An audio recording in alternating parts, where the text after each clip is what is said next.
এখানে একটা মজার মজার ইস্যু আছে, বুঝছো? এটা একটা স্পেশাল ম্যাথ আর কি, এটা খুবই স্পেশাল ম্যাথ। এই কোশ্চেনটায় বলো দেখি কি কি আলাদা কাহিনী হচ্ছে। এখান থেকে তোমার আরেকটা কনসেপ্ট ক্লিয়ার হবে। অ্যানোডের টেম্পারেচার একটা, ক্যাথোডের টেম্পারেচার আলাদা। কেমনে করা সম্ভব?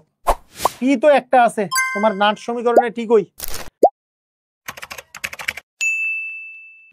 আমরা যে আসলে কোষ বিক্রিয়ার মান বের করি সেইটা কনসেপ্টটা ক্লিয়ার হবে তোমার।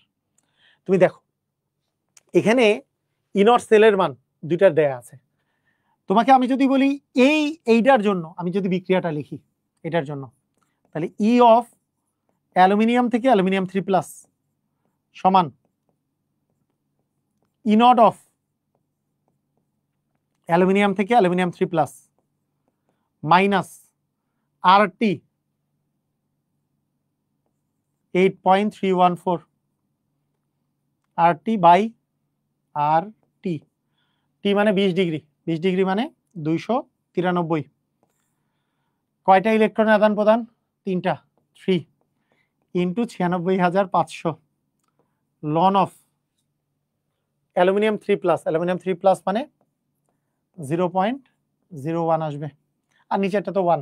এটা আমরা তো এটার বের করা শিখছি না, এই অর্ধকোষ বিক্রিয়ার কি মান বের করা শিখছি না? অর্ধকোষ বিক্রিয়ার ই সেল ইকুয়াল, এটা প্রথমের দিকে করাইছি না? অর্ধকোষ বিক্রিয়াগুলো করাইছিলাম, মনে আছে?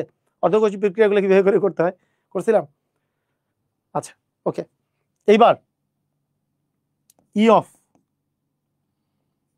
সিলভার থেকে সিলভার প্লাস সমান ই নট অফ, মানে জারণ বিভব দিয়ে করতেছি, ইচ্ছা করলে বিজারণ বিভব দিয়েও করা যাইতো, মাইনাস 8.314 ইন্টু 200 কত 37 ডিগ্রি। 37 ডিগ্রি মানে কত? 310 ভাগ কয়টা ইলেকট্রন আদান প্রদান? একটা, 96,500 লন অফ তোমার সিলভার প্লাসের ঘনমাত্রা।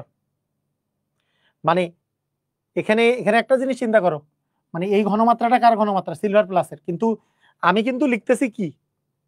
আমি কিন্তু জারণ বিভব আকারে লিখতেছি, মানে আমি কিন্তু লিখতেছি অ্যাকচুয়ালি এজি থেকে এজি প্লাসের ক্ষেত্রে, যেখানে এজি প্লাসের ঘনমাত্রা হচ্ছে 0.2 মোলার। এইভাবে করে মানে দুইভাবে করেই লেখা যাইতো। তাহলে সেই ক্ষেত্রে আমাদের বিক্রিয়কটা হচ্ছে, উৎপাদটা হচ্ছে 0.2 আর উৎপাদটা হচ্ছে তোমার 0.2, বিক্রিয়ক হচ্ছে 1। আমি যদি উল্টাটা লিখতাম তাহলে 1/, হইতো। আমি জাস্ট জারণ বিভব আকারে লিখতেছি। জারণ বিভব আকারে লিখার পরে দুইটারই আলাদা আলাদা লিখলাম। এইবার যদি বলো তো দুইটারই যদি জারণ বিভব হয়, তাহলে বলো তো এইটারও জারণ বিভব তুমি জানো, এইটারও জারণ বিভব জানো, তাহলে দুইটা জারণ বিভব কি করলে ই সেলের ভ্যালু পাবা? বলো, বিয়োগ করলে না যোগ করলে? দুইটারই জারণ বিভব লিখলে বিয়োগ করলে পাবা নাকি যোগ করলে পাবা? বিয়োগ করলে পাবা নাকি যোগ করলে পাবা? বিয়োগ করলে। তার মানে এই দুইটার বিয়োগ করা লাগবে। এই দুইটা বিয়োগ করলে তুমি পাবা ই সেলের মান ইকুয়াল, এই দুইটা বিয়োগ করা লাগবে। এর মান তুমি কিন্তু জানো, এর মান কিন্তু আমরা জানি 1.66, এই যে লেখা আছে। এর মানও আমি জানি, এর মান কত আছে? এর মান আছে -0.80। তাহলে মাইনাসে মাইনাসে, এই যে এইটা থেকে তো এটা মাইনাস করবো, মাইনাসে মাইনাসে এটা প্লাস হয়ে যাবে। কত আসে? এটা প্লাস করে দাও তো, কত আসে? তাহলে প্লাস 2.46, এরকম প্লাস 2.46। ওকে, এটা আসে। আচ্ছা এখন এইটা থেকে এটা বিয়োগ করা লাগবে, তাহলে বিয়োগ করলে এটা যোগ হয়ে যাবে। তাহলে আলটিমেটলি এই মানটা যেটা আসবে করে ফেলো, এটা থেকে এটা বিয়োগ করলে মানটা বলো কত আসে? পুরো মানটা একবারে বলে দাও, এগুলো তো তুমি সব মানই জানো। মানে এখানে প্লাস 2.46 আর এটারও মান জানো, এটারও মান জানো, করলে যত আসে সেটাই হবে ই সেলের ভ্যালু। এরকম কিছু আসে, এটা আসে, ক্যালকুলেশন কইরা নিও। মানে এই পুরা মানটা যত আসে, এই যে দেখো এখানে তুমি এটার বিকল্প নিয়মে কেউ যদি এটা করতো, অনেকেই মনে করতে পারে যে আমি এইভাবে করে কেন করলাম। একটা জিনিস খেয়াল করো, তোমাদের কাছে কারো কাছে যদি মনে হয় যে ভাইয়া আমি এইভাবে না করে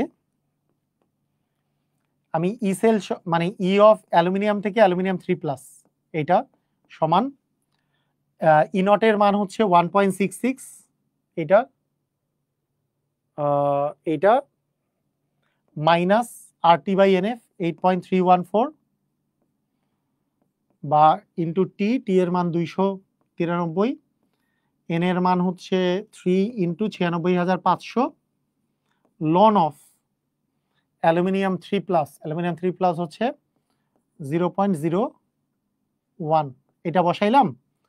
আর আমি পরেরটা বসাবো সিলভার প্লাস থেকে সিলভার, কারণ পরেরটা তো বিজারণ হয়েছে, বিজারণ বিভব বসাইলাম। এর জারণ বিভবের মান দেওয়া আছে, তাহলে বিজারণ বিভবের মান হবে 0.80, কারণ এটা তো জারণ বিভব, এই যে সিলভার থেকে সিলভার প্লাস, তার মানে বিজারণ বিভব হবে প্লাস মান এটা। আচ্ছা, মাইনাস RT বাই NF, আর এর মান 8.314, টি এর মান হচ্ছে 310 ভাগ 1 ইন্টু 96,500 লন অফ, আমি এইবার বসাইছি সিলভার প্লাস থেকে সিলভার, এইবার হচ্ছে উৎপাদ হচ্ছে সিলভার আর সিলভার প্লাস হচ্ছে বিক্রিয়ক, তার মানে এইবার আমাদের উৎপাদটা যাবে 1 আর বিক্রিয়কটা যাবে এই মানটা, যে 1 বাই সিলভার প্লাসের ঘনমাত্রা ছিল 0.2, এটা আসবে। এ যদি এইভাবে করে করতো, এইবার কি করা লাগতো বলো? এইটা যদি হইতো তাহলে কি করা লাগতো? যোগ করা লাগতো না বিয়োগ করা লাগতো? এইবার বলো। এই ক্ষেত্রে একটার জারণ বিভব, একটার অ্যানোডের নিচে জারণ বিভব, ক্যাথোডের নিচে বিজারণ বিভব, এবার কি করা লাগতো? এবার যোগ করা লাগতো। এই দুটা যোগ করলে পাইতাম ই সেল, এই দুটার যোগ করলেও কিন্তু ওই যে তখনকার মতোই মান কিন্তু সেমই পাবা, আলটিমেটলি মান এই মানটাই আসবে যদি যোগ বিয়োগ ঠিক থাকে। কথা কি বুঝছো? তুমি যদি অ্যানোডের জারণ ক্যাথোডেরও জারণ নাও তাহলে বিয়োগ করা লাগবে, অ্যানোডের জারণ ক্যাথোডের বিজারণ আকারে লেখো তাহলে যোগ করা লাগবে। তুমি আবার এই একই কথাই বললা যে পৃথক পৃথক করার ক্ষেত্রে ঘাত নিব না। আরে ঘাত কখন আসে? আমি যে প্রথম থেকে যে দেখাচ্ছি ঘাত জিনিসটা আসে হচ্ছে সহগ হইলে। সহগ কোথায় এখানে? এটা তো অ্যালুমিনিয়াম থেকে অ্যালুমিনিয়াম 3+, এখানে সামনে সহগ কোথায় পাচ্ছ? চার্জের জন্য কখনো কি ঘাত আসে নাকি? এখানে সহগ কোথায়?